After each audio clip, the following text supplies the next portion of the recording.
Protagonis kita bernama Ga Xiaoling, seorang mahasiswa biasa yang terlambat bangun karena teman sekamarnya mencabut pengisi daya alarmnya, lalu ia mengalami kecelakaan mobil jam 8 pagi. Kini ia terbangun di dunia kiamat di mana seorang pria menebas tentakel gurita, namun tentakel itu beregenerasi dengan cepat. Pria itu berteriak pada rekannya bahwa monster itu bisa pulih kembali. Awalnya Xiaoling mengira dia adalah orang terpilih dengan halo kejayaan, percaya dia akan membantai semua monster dan menyelamatkan dunia layaknya karakter utama. Namun ia segera menyadari ada yang salah. Pertama kali ia memimpin penyintas keluar dari kepungan, ia digigit zombie dan mati. Namun saat membuka mata, ia kembali ke titik awal. Kali kedua, ia menggunakan pengalaman hidup sebelumnya untuk memimpin mereka melewati zombie, tapi mereka mati kelaparan. Kali ketiga, ia menyamar jadi zombie untuk mencuri makanan, tapi kepalanya ditembak militer. Kali keempat, ia akhirnya membangkitkan kekuatan namun dikhianati dan dibunuh setelah mendirikan pangkalan. Lalu datanglah kali kelima, keenam, dan setiap kali ia mati, ia kembali ke hari pertama kedatangannya. Xiaoling merasa frustrasi karena ini sudah kali kesembilannya. Ia menyerah dan memilih pasrah, namun tetap terjaring wajib militer. Tiba-tiba gurita itu mengayunkan semua tentakelnya dan orang-orang yang mencoba melawannya lari ketakutan. Salah satu dari mereka berteriak bahwa orang-orang di rumah aman masih menunggu pasokan untuk bertahan hidup, tapi sang pemimpin berteriak bahwa jika mereka tidak lari, mereka semua akan mati di sana. Mereka bergegas pergi, meninggalkan seorang wanita malang yang tertangkap monster sambil memohon bantuan agar tidak ditinggalkan. Gurita itu mencengkeram sang wanita hingga ia menjerit kesakitan. Melihat itu, Xiaoling berpikir karena tidak ada jalan keluar, lebih baik dia bersenang-senang kali ini. Setidaknya sebelum mati, dia ingin membantu wanita itu. Ia melesat ke depan, menghunus pedangnya dan melepaskan kekuatannya, mengejutkan orang-orang di sana. Mereka bertanya cemas apa yang ia lakukan, mengira dia ingin bunuh diri. Xiaoling membidik tentakel gurita dan menebasnya dengan mudah, memaksa monster itu melepaskan si wanita. Wanita itu berterima kasih, tapi ia langsung lari sambil berteriak menyuruh wanita itu kabur. Gurita itu pun mengejarnya, menuju toko terdekat demi menyelamatkan nyawa. Untungnya, ia berhasil masuk dan mulai melahap apapun yang ada di sana. Ia mengambil soda, meminumnya dengan gembira, dan berpikir akhirnya ia bisa merasakan soda lagi yang sangat dirindukannya. Si gurita yang gera melihatnya minum dengan santai di dalam toko mendekat dan membungkuk untuk melihatnya lebih dekat. Monster itu mengangkat tentakel untuk meremasnya sampai mati, tapi Xiaoling yang masih bahagia merasa bisa mati tanpa penyesalan sekarang. Ia memejamkan mata lalu mendengar jeritan gurita itu. Sesaat kemudian, ia membuka mata dengan bingung karena masih berada di dalam toko. Ia celingukan heran mengapa ia masih di sana dan tidak kembali ke titik awal. Ia memeriksa tubuhnya dan bertanya keras-keras apakah ini berarti dia belum mati. Tiba-tiba sebuah suara memberitahunya bahwa dia memang sudah mati namun dihidupkan kembali. Panik, Xiaoling melihat sekeliling dan bertanya siapa yang bicara. Sebuah sistem muncul di depannya dan mengucapkan selamat karena telah mengaktifkannya, memperkenalkan diri sebagai sistem kiamat terikat kode nomor 2333. Cahaya terang muncul di belakangnya, mengejutkan Xiaoling yang kemudian memeluk 2333 dengan air mata berlinang, berteriak bahwa akhirnya saat ini tiba dan dia sudah menunggunya selamanya. Sambil menangis, ia bertanya apakah sistem tahu betapa menderitanya dia dan memintanya merasa kasihan padanya. 2333 hanya melompat menjauh darinya dan menjelaskan bahwa ia terlambat karena mengalami sedikit kecelakaan. Xiaoling bertanya apa maksud kecelakaan itu, dan 2333 menjawab ia mungkin tidak percaya tapi teman sekamarnya mencuri pengisi dayanya sehingga alarmnya tidak berbunyi. Karena Xiaoling mengalaminya sendiri, ia menjawab bahwa ia percaya. Ia lalu memberitahu 2333 tidak apa-apa terlambat dan bertanya apakah ia membawa jari emas, peralatan, dan plugin. 2333 menjawab ia dengan semangat, tapi menambahkan bahwa menurut prosedur, Xiaoling perlu mendengarkannya dan membaca instruksi misi terlebih dahulu. 2333 menjelaskan bahwa Xiaoling saat ini berada di dunia pasca apokaliptik dan misinya adalah menyelamatkan dunia serta memulihkan kedamaian. Hanya dengan berhasil menyelesaikan tugas ini, ia bisa dibangkitkan kembali ke dunia nyata, namun kegagalan akan berujung pada pemusnahan total. 2333 menambahkan bahwa Xiaoling memiliki total 10 kesempatan dan sudah menyia-nyiakan 9 di antaranya. Artinya ini adalah kesempatan terakhirnya. Panik, Xiaoling bertanya cemas kepada 2333 apa yang baru saja ia lakukan. 2333 menyuruhnya jangan khawatir soal detail karena waktu sempit dan mereka harus memanfaatkan setiap menit. 2333 kemudian melepaskan kekuatan ungu di sekitar Xiaoling dan menyuruhnya bersiap untuk misi pertama. Layar sistem menunjukkan misi pertamanya, menjual camilan dalam sehari untuk mendapatkan 50 kristal. Setelah selesai, ia bisa mendapatkan poin untuk ditukar dengan nilai atribut, area penyimpanan, dan hadiah lainnya. Xiaoling duduk termenung di samping gerobak makanan di tanah, lalu tersadar dan menggertakkan gigi dengan marah, berteriak apakah dia benar-benar harus berjualan makanan. Zombie di dekatnya menoleh ke arah keributan itu dan mulai berjalan ke arahnya. Panik, Xiaoling lari menjauh sambil berteriak dia akan dimakan sebelum sempat menjual apapun. Saat ia lari secepat mungkin, 2333 muncul dan bertanya apa yang ia lari darinya. Xiaoling membalas tajam, bertanya mengapa dia harus menunggu digigit. Ia menghentikan larinya saat teringat sekarang punya sistem. Dengan sombong, ia memerintahkan 2333 untuk memusnahkan semua zombie untuknya, yang membuat 2333 kesal. Sistem itu membentaknya agar memanggilnya 2333 dengan benar. Xiaoling menyeringai menyeringai dan bertanya apa kekuatan supernya, menuntut kelincahan macan tutul, kecepatan elang, dan kekuatan beruang. 2333 kemudian menampilkan jendela statusnya. Xiaoling melihat kekuatan, kecepatan, persepsi, dan inventarisnya semuanya belum dinilai. Sementara kecerdasannya bernilai 2 dan luas lapaknya 2 meter persegi. Ia bertanya pada 2333, ada apa dengan status belum dinilai itu? 2333 menjelaskan bahwa nilainya terlalu rendah untuk memenuhi standar skor minimum dan atribut fisiknya saat ini sangat buruk. Jika ingin meningkat, ia harus mengumpulkan poin dan menukarkannya. Xiaoling mengeluh dan bertanya apakah itu berarti dia hanya unggul di kekuatan otak. Pada saat itu, salah satu zombie berhasil mengejarnya dan mencoba menangkapnya. Untungnya, ia berhasil melompat ke samping untuk menghindar. Ia mulai berlari lagi, berteriak pada 2333 bahwa sistem itu pembohong karena mengaku dia punya kekuatan super. 2333 hanya menjawab bahwa ia sudah memberikan kekuatannya. Xiaoling tiba-tiba teringat sebuah pepatah. Dulu ada pedagang kaki lima yang tidak dipedulikan, dan orang-orang baru menyesal setelah dia tiada. Ini memberinya ide. Ia menoleh ke 2333 dan bertanya apakah yang dimaksud adalah kain perca tua itu. 2333 bertanya dengan marah apa maksudnya kain perca, berteriak bahwa itu adalah alat pemutahiran. Xiaoling segera berbalik dan berlari kembali ke arah lapaknya, berteriak frustrasi bahwa 2333 seharusnya memberitahunya lebih awal. Ia menyambar batang besi yang tergeletak di tanah dan berhenti berlari saat seekor zombie muncul di depannya. Ia mengayunkan besi itu dan memukul leher zombie, berhasil mendorongnya mundur. Namun, seekor zombie di belakangnya mendorongnya ke tanah, membuatnya terbanting dan menjatuhkan besi itu. Xiaoling segera berguling ke arah lapaknya dan melompat masuk ke balik kain perca itu. Para zombie menyerbu ke arahnya dengan rahang terbuka dan tangan menggapai. Ia tersenyum gugup, tidak percaya akan mati lagi secepat ini. Ini akan jadi rekor baru. Tangannya gemetar saat mengira semua sudah berakhir. Meski ia melihat makanan di sekitarnya, ia tidak nafsu makan. Ia menutupi kepalanya dan pasrah pada nasib, tapi kemudian sebuah perisai muncul di sekitar lapak. Perisai itu menghalangi para zombie, menyembunyikannya dari penglihatan mereka. Dengan bingung, Xiaoling menonton dengan syok saat zombie-zombie itu berbalik dan pergi. Terpaku, ia bergumam tidak percaya, bertanya apakah para zombie itu buta. 2333 muncul dan menjelaskan bahwa itu bukan sekadar kain perca. Xiaoling segera menyambar kain itu, menyadari benda itu telah menyelamatkannya. Ia menempelkannya ke wajah dan memujinya, menyatakan itu bukan kain perca tapi kain sutra. Ia lalu bertanya pada 2333 apakah fungsi perisai itu hanya bekerja pada zombie, dan apa yang terjadi jika makhluk mutasi lain muncul. 2333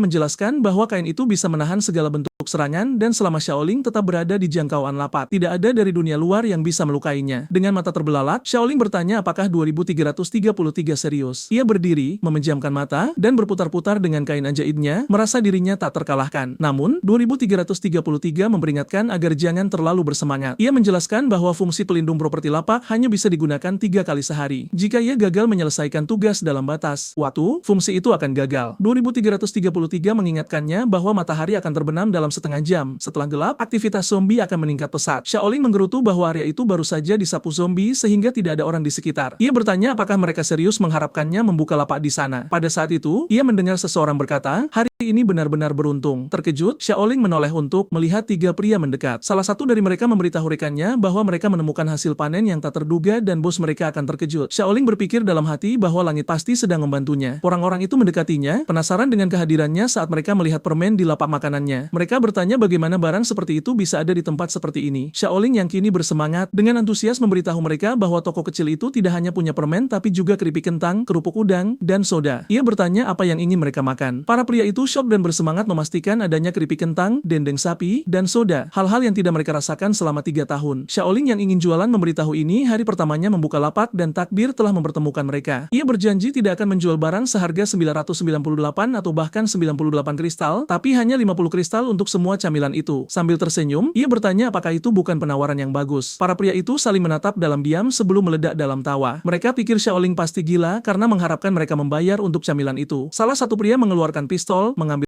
soda, dan berteriak mengejek bahwa suasana hatinya sedang baik, jadi dia akan melepaskan Xiaoling dengan peringatan kali ini. Xiaoling menyadari mereka tidak berniat membayar dan merebut kembali sodanya dengan kecewa. Ia memberitahu mereka bahwa ia pikir telah menemukan penyelamat tapi ternyata hanya membuang waktu. Marah, pria itu menodongkan pistol ke arahnya dan berteriak bahwa dia mencari perkara. Pria itu menarik pelatuknya, namun perisai lapak memblokir peluru itu, membuatnya terpental balik dan menghantam pelindung kepala pria itu. Kekuatan hantaman itu membuat si pria pusing dan tersungkur ke tanah, mengejutkan rekan-rekannya. Mereka bertanya mengapa pistolnya mati. macet dan bertanya-tanya apakah bocah itu seorang esper. Pria itu menoleh untuk melihatnya lagi, berteriak tidak mungkin dia seorang esper karena mereka belum pernah mendengar kemampuan aneh seperti itu. Sementara itu, Xiaoling memeluk kain percanya, menyebutnya sebagai harta karun dan kagum karena benda itu bahkan bisa memantulkan peluru. Melihatnya, para pria itu menyimpulkan bahwa tidak peduli bagaimana mereka melihatnya, dia hanyalah orang bodoh. Salah satu pria menuntut untuk tahu siapa dia dan tikuan apa yang dia lakukan. Xiaoling hanya menyebut mereka bodoh dan mengklaim bahwa meski ada banyak esper di dunia, hanya ada satu orang terpilih, yakni dirinya. Sambil tersenyum, ia menambahkan hanya dengan 50 inti kristal, mereka bisa membawa pulang paket camilan besar dan bahkan mendapat foto gratis bersamanya. Ia bertanya apakah mereka yakin tidak ingin mempertimbangkan tawaran itu. Geram, para pria itu menyerbu ke arahnya sambil berteriak bahwa mereka bukan anak 3 tahun dan bersikeras pistol tadi pasti rusak. Mereka menyatakan akan membunuhnya kali ini. Tapi Xiaoling dengan tenang berkomentar bahwa beberapa orang memang tidak pernah mendengarkan dan mencari masalah. Salah satu pria menerjang dan mencoba memukulnya, tapi seperti dugaan Xiaoling, perisai aktif dan menahan serangan itu, mendorong si pria menjauh dari lapak. Pria itu menjerit kesakitan saat melihat jarinya bengkok dan berdarah. Pria tua yang memegang pisau ragu-ragu, membuat dua pria lainnya berteriak padanya agar berhenti bengong dan segera bunuh bocah itu. Xiaoling memelototi si pria tua dan intensitas tatapannya membuat pria itu membeku ketakutan. Saat si pria tua mendekat dengan gemetar, tiba-tiba ia mundur, berbalik dan lari sambil berteriak bahwa bocah itu adalah monster dan dia tidak ingin mati. Dua pria yang tersisa terpana. Mereka berteriak mengejar si pria tua, menyebutnya pengecut dan memohon agar jangan meninggalkan mereka. Namun, rasa takut juga menguasai mereka dan mereka pun ikut kabur, meninggalkan Xiaoling berdiri di sana sambil berteriak dia hanya ingin bertanya apakah ada orang lain di sekitar. Perhatian Xiaoling beralih ke tanah saat ia menyadari tas yang dibawa para pria itu mulai bergerak. Penasaran, ia mencoleknya dan bertanya-tanya apakah itu sejenis hewan. Saat tas itu semakin menggeliat, ia membuka ikatannya dan sesuatu melesat keluar dengan kecepatan luar biasa, mengejutkannya. Saat ia melihat lebih jelas, ternyata itu adalah seorang wanita berambut putih panjang dengan tubuh kurus yang tampak rapuh. Wanita itu menoleh menatapnya dan Xiaoling terpaku karena terkejut, terpana oleh kecantikannya. Namun momen itu singkat karena wanita itu tiba-tiba menggeram dan menerjang ke arahnya. Menyadari ini bukan waktunya memandangi wanita cantik, Xiaoling berbalik dan lari, mengira dia adalah zombie. Wanita itu mengayunkan jari-jarinya yang tajam seperti cakar ke arahnya dan ia nyaris berhasil melompat menghindar tepat waktu. Ia panik dan bertanya-tanya apa yang sebenarnya terjadi dan sejak kapan zombie bisa bergerak secepat itu. Ia mengambil majalah kosong dan melemparkannya ke arah wanita itu. Tapi wanita itu menepisnya dengan tangan dan terus mengejarnya. Ia berlari kencang ke arah lapaknya, menyambar kain perca dengan putus asa. Tahu dia sudah menghabiskan ketiga kesempatan berisai. Ia bergumam jika tahu akan begini dia akan menghematnya, karena jika tertangkap sekarang, tamatlah riwayatnya. Sebelum ia sempat mencerna keadaan, wanita itu melompat ke udara dan mendarat tepat di depannya, menghalangi pelariannya. Terkejut, Xiaoling jatuh ke tanah, lumpuh karena takut saat wanita itu mendekatinya dengan mata yang tajam melotot. Karena putus asa, ia menyambar makanan dari lapak dan melemparkannya ke arah wanita itu, berharap itu akan memperlambatnya. Ia berteriak agar jangan mendekat, tapi wanita itu tidak berhenti. Menggapai bungkus makanan terakhir di dekatnya, ia melemparkannya sekuat tenaga sambil memejamkan mata rat-rat dan bersiap menghadapi yang terburuk. Saat tidak terjadi apa-apa, Xiaoling ragu sejenak sebelum perlahan membuka matanya. Betapa terkejutnya dia, wanita itu berdiri diam, asyik menikmati camilan gurita yang ia lempar tadi. Setelah mengunyah, ia menelan camilan itu dan tampak senang sudah makan. Xiaoling yang melihat reaksinya bertanya dalam hati apakah zombie suka makan cumi kering. Sebelum ia menyelesaikan pikirannya, wanita itu mulai mendekat lagi dengan tatapan penuh semangat dan lapar. Ia panik menyadari cumi keringnya sudah habis dan tidak yakin apakah wanita itu mau makan yang lain. Tetap saja, ia segera membuka camilan lain dan melemparkannya. Saat wanita itu mendekat, ia merasa lega karena wanita itu menerimanya dan menikmatinya. Melihat ini, Xiaoling mulai melempar lebih banyak camilan ke tanah sambil perlahan mundur. Saat ia akhirnya merasakan tepi tebing di bawah kakinya, ia menoleh ke belakang dan melihat lava mendidih jauh di bawah. Tanpa ragu, ia melempar sebungkus keripik ke jurang dan berteriak menyuruh wanita itu mengejarnya. Wanita itu segera melompat, melesat mengejar keripik yang jatuh. Ia menyeka keringat di dahi dengan lega dan bergumam dia sudah memberinya camilan jadi jangan memakannya. Berbalik, matanya tertuju pada senjata berkilau yang tergeletak di tanah. Ia mengambilnya dan menyadari itu adalah belati tingkat tinggi. Keterkejutannya bertambah saat melihat simbol Legiun Guntur terukir di bilahnya. Ia tahu bahwa Legiun Guntur adalah organisasi bandit paling ditakuti di masa kiamat. Pemimpin mereka adalah esper tipe kekuatan, dan setiap bawahannya adalah penjahat kejam yang melakukan pembakaran, penjarahan, dan pembunuhan tanpa memedulikan militer. Ia menyimpulkan ketiga pria tadi pasti dari Legiun Guntur dan merasa masuk akal jika mereka membawa begitu banyak magasin. Ia lalu melihat tas yang ditinggalkan para pria itu dan memutuskan itu mungkin berguna, jadi ia mengambilnya. Sesuatu yang berkilau di dalam menarik perhatiannya, dan saat dibuka, ia senang menemukan inti kristal. Sambil memeluk tas itu, ia merayakannya, tidak menyangka akan menyelesaikan tugas secepat ini. 2333 menyala kegembiraannya Selanjutnya, memberitahunya bahwa meski ia menemukan inti kristal, itu tidak bisa dihitung sebagai penjualan toko. Xiaoling mendebatnya, bertanya mengapa tidak, apalagi karena zombie wanita tadi telah menerima dan memakan cumi kering serta dendeng sapinya. 2333 dengan enggan setuju bahwa inti kristal itu milik si wanita, namun mengingatkannya bahwa dia adalah zombie. Xiaoling membalas bahwa sistem tidak pernah bilang pelanggan harus manusia dan menuduh 2333 berpikiran sempit. Merasa kalah, Xiaoling berbaring di tanah dan berteriak pada 2333 bahwa hari sudah gelap, tidak ada orang lain di sekitar, dan jika sistem tidak menepati janji, lebih baik bunuh saja dia sekarang. 2333 mengumpat dalam hati, menyadari posisinya sulit dan tidak punya pilihan lain. 2333 mengucapkan selamat kepadanya karena telah menyelesaikan tugas. Ia memberitahunya bahwa ia telah mendapatkan poin pengalaman, membuka inventaris, dan meningkatkan lapaknya. Tiba-tiba, 2333 merilis lapak gerobak dorong berisi barang-barang dan makanan baru. Xiaoling mendekat dengan antusias dan membuka inventaris legendarisnya. Di dalam ia menemukan air, beras, daging, dan sayuran. Kecewa, ia bertanya pada 2333 apakah hanya itu saja. Ia membandingkannya dengan ruang penyimpanan orang lain yang konon berisi obat-obatan, senjata, dan bahkan pesawat atau meriam. 2333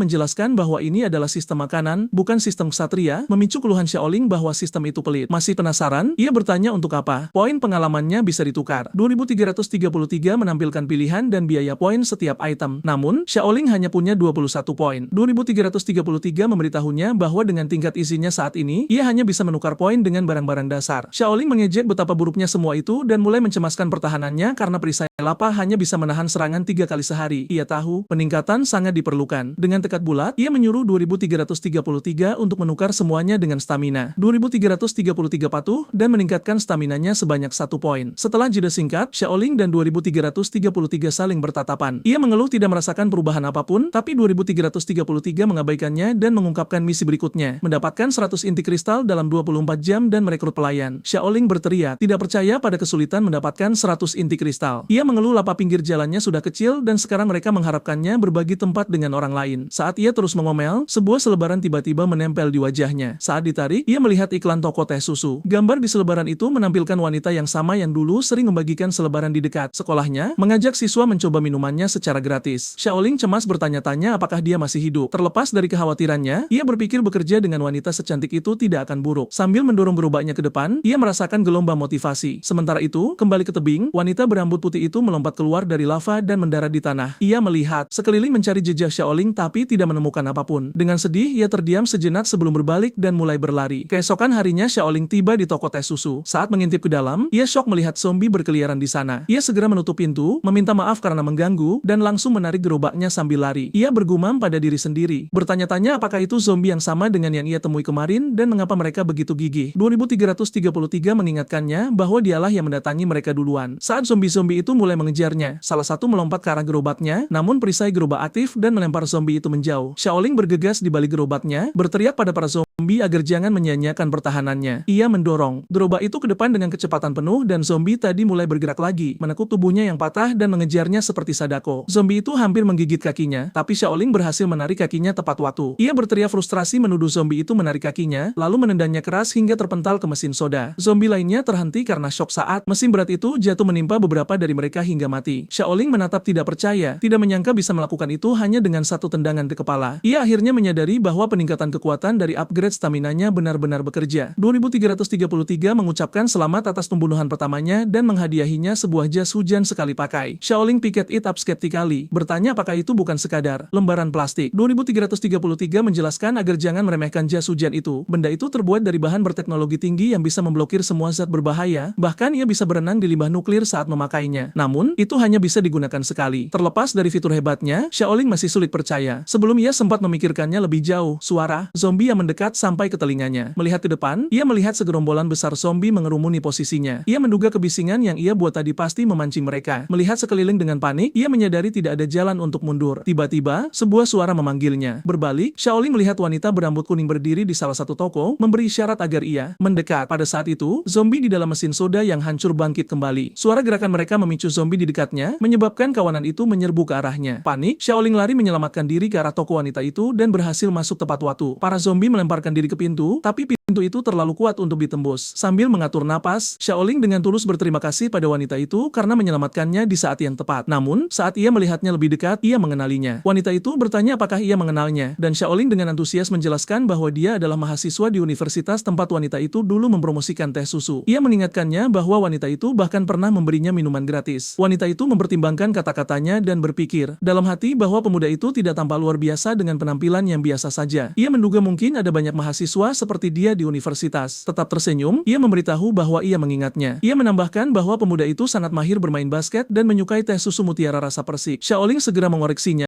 memberitahunya bahwa dia sebenarnya anggota tim sepak bola, dan fakta bahwa dia bahkan tidak suka makan buah persik. Dia tidak keberatan dan hanya memeluk tangannya sambil mengatakan betapa senangnya bisa bertemu dengannya, yang membuatnya malu saat merasakan hangatnya pelukan gadis itu. Dia kemudian sadar bahwa dia belum tahu namanya. Gadis itu memperkenalkan diri sebagai Ai, dan dia pun memperkenalkan diri kembali. Dia dengan manis memanggilnya kakak, membuatnya terkejut hingga menangis karena ini adalah pertama kalinya dalam hidupnya seorang gadis memanggilnya kakak. Dia merasa beruntung karena gadis itu sangat cantik, namun gadis itu bertanya-tanya mengapa dia menangis. Dia sedang sibuk menangis ketika mendengar suara kaleng di belakangnya. Dia segera menoleh ke belakang, bertanya suara apa itu dan siapa yang ada di sana. Dia memungut kaleng itu dan bertanya-tanya benda apa itu. Dia kemudian terkejut saat mendengar suara dentuman keras dari balik pintu. Dia meraih gagang pintu, tapi sebelum sempat membukanya, Chung berteriak ada tikus dan memeluknya karena takut, berseru bahwa dia melihatnya. Dia bertanya di mana tikusnya, dan gadis itu menariknya ke arah lain, mengatakan bahwa tikus itu lari ke sana, tanpa menyadari seseorang dengan mata merah sedang bersembunyi di balik pintu. Saat dia hendak memeriksa, tiba-tiba Qin jatuh berpura-pura pusing. Dia panik dan bertanya padanya, apa yang terjadi? Gadis itu menjawab bahwa dia sangat lapar karena terjebak di sana selama 5 hari tanpa makanan. Menyadari gadis itu hanya lapar, dia berkata hal itu mudah diatasi. Dia kemudian menurunkannya dan menyuruhnya menunggu karena dia akan membuatkan sesuatu untuk dimakan. Dengan semangat, dia mulai mencari di bawah gerobaknya, bertanya apa yang harus dia buat, mie, bakpao, atau ayam kola. Gadis itu menatapnya, sambil memikirkan makanan itu dan berjalan mendekati gerobaknya. Dia memperhatikan bahwa pria itu memiliki telur, tepung, bahkan minyak, dan dia heran dari mana dia mendapatkan begitu banyak makanan. Sambil tersenyum, dia berpikir bahwa dia tidak menyangka domba gemuk seperti pria ini akan menjadi keberuntungannya. Dia mengambil salah satu telur, tetapi telur itu lenyap. Dengan bingung, dia meraih telur lain, tetapi saat dia menjauhkannya dari gerobak, telur itu juga lenyap. Tanpa dia sadari bahwa bahan-bahan dari gerobak camilan tidak bisa dicuri, dan barang apapun yang diambil tanpa izin Xing akan secara otomatis kembali ke posisi semula. Dia bertanya-tanya apa yang sedang terjadi dan apakah dia sedang berhalusinasi. Berjalan mendekatinya, dia berpikir untuk melumpuhkan pria itu terlebih dahulu lalu mengklaim semua isi gerobak untuk dirinya sendiri. Namun, saat dia mencoba meraih pisau di balik punggungnya, dia tidak menemukannya. Dengan panik dan bingung, dia bertanya-tanya kemana pisaunya pergi. Pria itu kemudian bertanya apakah dia sedang mencarinya sambil mengangkat pisau tersebut. Gadis itu berteriak bahwa itu miliknya dan menuntut tahu bagaimana benda itu bisa berakhir di tangan pria itu. Dia menjelaskan bahwa dia mengambilnya saat gadis itu berpura-pura pusing, namun menambahkan bahwa memasak membutuhkan pisau karena toko kecilnya baru saja dibuka dan dia belum memiliki peralatan yang memadai. Dia berkata akan meminjamnya sebentar dan bertanya apakah gadis itu keberatan. Dia menjawab dengan terbata-bata bahwa tidak keberatan, tetapi dalam hati bertanya-tanya bagaimana pria itu tahu dia membawa senjata dan apakah dia sudah berjaga-jaga terhadapnya sepanjang waktu. Dia kemudian menyuruh pria itu untuk tidak salah paham, mengatakan dia tahu betapa sulitnya bagi seorang gadis untuk bertahan hidup di masa kiamat, jadi pisau itu hanya untuk membela diri. Pria itu hanya mengatakan dia mempercayainya. Gadis itu kemudian bertanya apakah dia bisa mengembalikan pisau itu setelah selesai digunakan, dan pria itu menjawab ya. Setelah menggunakannya, dia mengembalikan pisau itu, memberitahu bahwa pisaunya sangat tajam dan menyarankannya untuk tidak menggunakannya sembarangan. Dia hanya tersenyum setelah mendapatkan pisaunya kembali dan mengambil posisi. Tiba-tiba, berteriak bahwa dia pikir cara itu akan berhasil. Dia kemudian melemparkan pisau itu ke arah pria itu, memanggilnya anak bodoh yang mudah ditipu dan mengatakan dia pantas mati. Namun, perisai gerobak memantulkan serangannya dan mendorongnya mundur. Dengan tenang, pria itu mengingatkan bahwa dia sudah menyuruhnya untuk tidak main-main, tetapi gadis itu tidak mau mendengarkan. Dia berteriak bahwa pria itu adalah seorang esper, menuduhnya menjebak dirinya, dan menjerit bahwa dia akan melawannya sampai mati. Dia melompat dan mengayunkan kakinya ke arah pria itu dengan kekuatan penuh, namun pria itu dengan tenang menyerangnya dengan semprotan lada, mengenai matanya dan membuatnya menjerit kesakitan. Sambil berteriak bahwa itu perih, kan berguling-guling di lantai sambil memegangi matanya. Pria itu mengambil mustard dan berkata jika dia tidak tahan pedas, seharusnya dia mengatakannya karena dia selalu memastikan untuk memenuhi selera pelanggannya. Dia kemudian menuangkan bubuk mustard padanya, bertanya apakah dia suka barbecue dan menyarankan untuk menambahkan sedikit mustard ke dalamnya. Gadis itu berteriak memintanya untuk berhenti dan terbatuk-batuk berulang kali, tetapi pria itu malah memanggil orang-orang di dalam ruangan, memperingatkan bahwa jika mereka tidak segera keluar, rekan mereka akan menjadi acar. Pintu ruangan tiba-tiba terbuka lebar dan dua anak bergegas keluar memegang tongkat pemukul, berteriak padanya untuk melepaskan bos mereka. Dia terkejut melihat mereka. Anak laki-laki itu berteriak pada Qin agar tidak takut karena mereka ada di sana untuk menyelamatkannya, dan anak perempuan itu berteriak padanya agar tidak berani menyakiti bos mereka. Dia hanya menangkap anak-anak itu dan mengatakan mengatakan bahwa di usia semuda itu mereka sudah membuat masalah dan mengumpulkan kelompok untuk menyakiti orang lain. Kan berdiri dan berteriak padanya agar tidak menyakiti mereka, menantangnya untuk menghadapinya saja jika dia punya nyali. Dia melemparkan anak-anak itu ke arah Kan, mengingatkannya bahwa dialah yang mengatakannya, dan mereka semua terjatuh ke lantai. Sesaat kemudian, dia memeriksa ruangan itu dan menemukan mie instan, biskuit, dan makanan kaleng. Sambil menoleh ke arah anak-anak dan Kin yang terikat, dia berkomentar bahwa sepertinya sudah banyak orang yang menjadi korban tipu muslihat mereka sebelum dirinya. Kin mengakui bahwa dia belum pernah gagal sampai sekarang dan bertanya bagaimana dia menemukan celahnya. Dia hanya menjawab bahwa dia hanya bisa bilang orang-orang itu terlalu bodoh. Dia kemudian memungut kaleng terbuka dan menunjukkan bahwa Kin mengaku terjebak di sana selama 5 hari tanpa makanan. Padahal kaleng itu masih memiliki sisa sup yang jelas-jelas baru saja dibuka. Bukan, sudah lama. Dia juga menunjuk ke arah noda darah segar di lantai dan mengamati bahwa tidak satupun dari mereka yang memiliki luka. Menyimpulkan bahwa pasti ada orang lain yang terluka atau terbunuh di sana. Merasa merinding, dia sadar hampir menjadi salah satu korban mereka. Anak laki-laki itu berteriak padanya bahwa orang-orang itu memang pantas mendapatkannya, karena jika mereka tidak mencoba memanfaatkan Kan, mereka tidak akan jatuh ke dalam jebakan. Anak perempuan itu setuju, berteriak bahwa mereka tidak pernah menipu orang baik dan hanya mengincar orang jahat seperti dia. Terluka oleh kata-kata mereka, dia bertanya-tanya apa yang membuat mereka berpikir dia terlihat seperti orang jahat. Kan kemudian memberitahunya bahwa di masa kiamat, semua orang hanya mencoba untuk bertahan hidup dan mereka tidak bisa disalahkan untuk itu. Dia setuju dengannya dan mengeluarkan pisau, bertanya pada Kin apakah adil bahwa sekarang, setelah mereka berada di tangannya, mereka tidak bisa menyalahkannya atas apapun yang dia putuskan untuk lakukan. Dengan cemas bertanya apa yang ingin dia lakukan sementara anak-anak gemetar ketakutan. Dia mendekati mereka, memberitahu bahwa sudah lama sejak dia makan daging segar, dan mungkin hari ini adalah hari di mana dia akan mencicipinya. Anak-anak itu menangis ketakutan, berteriak bahwa mereka tidak ingin dimakan. Dia menyeringai melihat reaksi mereka, membalas dendam pada anak-anak nakal yang meragukan ketampanannya. Kan tiba-tiba berteriak bahwa jika dia ingin memakan seseorang, dia harus memakan dirinya saja dan membiarkan anak-anak itu pergi karena mereka masih kecil. Anak perempuan itu memohon padanya untuk tidak memakan Kan, dan anak laki-laki itu berteriak bahwa daging orang dewasa tidak enak dan dia harus memakan dirinya saja karena dagingnya lebih empuk. Bingung dengan apa yang terjadi, dia menatap ketiga penipu yang bertingkah penuh kasih sayang itu, membuatnya merasa seperti orang jahat. Tiba-tiba anak perempuan itu terbatuk dan anak laki-laki itu dengan cemas memanggil kakaknya. Kan berteriak bahwa anak perempuan bernama Xiaoling itu terluka dan mengikatnya seperti itu membuatnya sulit bernapas. Dia dengan skeptis bertanya pada Kin apakah mereka mencoba menipunya agar melonggarkan tali sehingga mereka bisa menusuknya, tetapi kemudian Ling terbatuk lebih keras lagi. Masih belum yakin, dia berkomentar bahwa kemampuan akting mereka lebih baik daripada Kin. Anak laki-laki itu berteriak bahwa mereka tidak berbohong dan Kan memohon padanya, mengatakan bahwa jika dibiarkan, Ling akan mati. Dia memerintahkan 2333 untuk memeriksa dan 2333 mulai memindai tanda-tanda vital Ling. Sistem melaporkan bahwa Ling mengalami infeksi parah di tubuhnya yang sudah membusuk dan menyebar. Tanpa perawatan, dia tidak akan bertahan lebih dari 3 hari. Tiba-tiba Ling memuntahkan darah, membuatnya terkejut. Tanpa ragu, dia memotong tali, membebaskannya. Dia kemudian membebaskan anak laki-laki itu dan Qian juga, yang keduanya bergegas ke sisi Ling dengan khawatir saat dia jatuh kesakitan. Sesaat kemudian, setelah mengganti perbannya, dia menatap lukanya dan menyadari itu adalah luka tembak. Terkejut, dia bertanya siapa yang begitu kejam terhadap seorang anak kecil. Kan dengan marah menjawab bahwa itu adalah Thunder Legion. Kin kemudian dengan sedih menjelaskan padanya bahwa ibu anak-anak itu adalah pelanggan tetap di tokonya. Saat kiamat pecah, keluarga mereka sedang membeli teh susu di sana. Dia menambahkan bahwa dia telah menonton banyak film kiamat sebelumnya. Jadi ketika dia melihat seseorang menggigit orang lain di jalan, dia langsung merasa ada yang tidak beres dan menutup tokonya. Segera setelah itu, berita melaporkan bahwa itu adalah wabah virus zombie dan memperingatkan semua orang untuk tidak keluar rumah, membuat para pelanggan terjebak di dalam. Awalnya semua orang tetap bersatu dan saling menyemangati untuk menunggu bantuan, tetapi seiring berjalannya hari, makanan menjadi langka dan sifat asli orang-orang mulai muncul. Suatu hari, seorang pria merebut roti dari ibu anak-anak itu. Sang ibu bertanya apa yang dia lakukan dan mengingatkannya bahwa makanan itu seharusnya dibagikan. Pria itu mencemooh dan bertanya mengapa anak-anaknya harus mendapatkan bagian makanan yang sama dengan orang dewasa ketika anaknya sangat kecil, menyarankan agar mereka bertiga bisa berbagi satu porsi saja. Sang ibu memohon padanya untuk mengembalikan makanan itu, menjelaskan bahwa putrinya sakit dan tidak bisa tanpa makan, tetapi pria itu tetap memakan rotinya, memberitahu sang ibu bahwa putrinya tidak terlihat akan bertahan lebih dari 2 hari, jadi memberinya makanan adalah sia-sia. Lebih baik orang lain yang memilikinya. Pada saat itu, anak laki-laki itu menggigit lengan pria itu, berteriak bahwa itu adalah makanan kakaknya. Dengan marah, pria itu mencengkeram anak laki-laki itu dan berteriak bahwa dia akan membunuhnya karena berani menggigitnya. Sang ibu menjerit memanggil nama putranya, Shol, dengan panik. Untungnya, Chun datang tepat waktu, menjegal pria itu dan memaksanya melepaskan Xiali. Chun menangkap Lei dan mengonfrontasi pria itu, bertanya mengapa dia mencuri dari orang lain. Pria itu membentak balik, bertanya padanya apakah dia benar-benar menganggap sepotong kecil roti itu sebagai makanan, mengatakan itu tidak cukup untuk memberi makan siapapun dan bahwa kelaparan akan segera membunuh mereka semua. Chun menyerahkan Lei kembali kepada ibunya dan memarahi pria itu, menyebutnya pengecut karena melawan anak-anak, bukan zombie. Marah, pria itu menghinanya, berteriak bagaimana beraninya kau berbicara padaku seperti itu. Seorang wanita tua kemudian menyela, menunjukkan berapa banyak orang di sana dan bahwa sejumlah kecil makanan itu tidak cukup untuk memberi makan semua orang. Dia bertanya pada Kain apakah dia bisa menyisihkan sedikit lagi. Seorang pria muda menambahkan bahwa dalam skenario terburuk, mereka bisa membayarnya setelah kiamat berakhir. Hain dengan tenang menjelaskan kepada semua orang bahwa itu adalah toko teh susu, bukan supermarket, dan bahwa semua makanan sudah dikeluarkan. Wanita tua itu dengan curiga menunjuk ke ruangan terkunci, dan bertanya apakah Qin benar-benar telah mengeluarkan semuanya. Dia menuntut untuk tahu mengapa pintu ruangan itu dikunci. Chung menjawab dengan sederhana bahwa itu adalah ruang ganti, tetapi wanita tua itu berteriak bahwa dia tidak mempercayainya dan bersikeras agar dia membukanya. Kain membantah, bertanya mengapa dia harus melakukannya. Pria itu kemudian menuduhnya menyembunyikan makanan di dalam ruangan, berteriak bahwa dia membiarkan semua orang kelaparan sementara dia makan sendiri. Pria muda itu ikut campur, menyebutnya egois. Ibu anak-anak itu mencoba membela Qin, mengingatkan semua orang bahwa mereka tidak akan bertahan sampai sekarang jika bukan karena dia. Namun, pria itu berteriak padanya untuk diam, mengklaim dia pasti sudah lama pulang jika bukan karena Qin. Wanita tua itu setuju, berteriak bahwa jika mereka pergi lebih awal, mereka mungkin sudah diselamatkan oleh tentara pemerintah dan dibawa ke zona aman. Qin dengan tenang memberitahu mereka bahwa jika mereka ingin pergi, mereka bisa pergi sekarang. Ini membuat pria itu semakin marah, dan dia berteriak padanya karena begitu sombong. Tiba-tiba pria muda itu, wanita tua itu, dan wanita lainnya mencengkeram Qin dan berteriak agar pria itu mendobrak pintunya. Pria itu menghancurkan pintu hingga terbuka, berteriak bahwa dia sebaiknya menunggu saja. Namun, saat dia melihat ke dalam, dia hanya menemukan pakaian. Dengan bingung, dia bertanya mengapa ada begitu banyak rok jika ini adalah toko teh susu. Wanita tua itu mencemooh, mengatakan dia tahu Kum bukanlah wanita baik-baik. Wanita itu bergelayut pada pacarnya, dengan keras mengklaim bahwa gadis baik tidak berpakaian seperti itu dan menuduhkan merayu seseorang. Kan berteriak pada mereka bahwa mereka sudah bertindak terlalu jauh, tetapi sebelum siapapun bisa merespons, pintu toko tiba-tiba meledak. Sebuah kendaraan militer yang membawa logo Guild Thunder Legion menabrak toko. Seorang pria dengan penutup mata keluar dan berteriak, "Ada orang di sini." Pria itu bertanya siapa mereka, tetapi salah satu pria berpenutup mata dari Thunder Legion mencengkeram pria yang curiga itu dan berteriak bahwa mereka adalah Thunder Legion, dan jika dia tidak ingin mati, dia harus menyerahkan makanannya. Pria itu ketakutan, memohon kepada mereka untuk tidak memukulnya dan menunjuk ke arah Kan, berteriak bahwa dia menyembunyikan semua makanan. Pria-pria itu kemudian memperhatikan para wanita. Salah satu dari mereka berteriak kepada saudara-saudaranya dengan penuh semangat, menyatakan bahwa sudah lama sejak mereka melihat wanita secantik itu. Mereka mengejar Qin, ibu anak-anak itu, dan anak-anak saat mereka melarikan diri. Wanita sombong dari sebelumnya tertangkap, dan pacarnya memohon kepada pria-pria itu untuk mengampuninya, menawarkan pacarnya sebagai gantinya. Salah satu pria Thunder Legion menangkap Kan, berteriak padanya untuk tidak lari karena dia akan membuatnya terbang. Kim segera mengeluarkan pisaunya dan mengayunkannya ke arah pria itu, tetapi dia menghindarinya. Marah, dia mengerahkan pistol padanya dan berteriak bahwa dia menjemput ajal. Tiba-tiba, Ling muncul di depan Qin untuk melindunginya, berteriak agar Qin berhati-hati. Sebelum Qin bisa bereaksi, Ling tertembak, meninggalkan Qin, Lei, dan ibu anak-anak itu dalam ketakutan. Pria berpenutup mata memarahi penembak itu, menyebutnya idiot dan bertanya apakah dia tidak tahu bahwa menembak akan menarik perhatian zombie. Karena frustrasi, pria berambut panjang itu menembak kepala wanita sombong itu dan memerintahkan anak buahnya untuk segera mengevakuasi diri, berteriak agar mereka tidak meninggalkan apapun.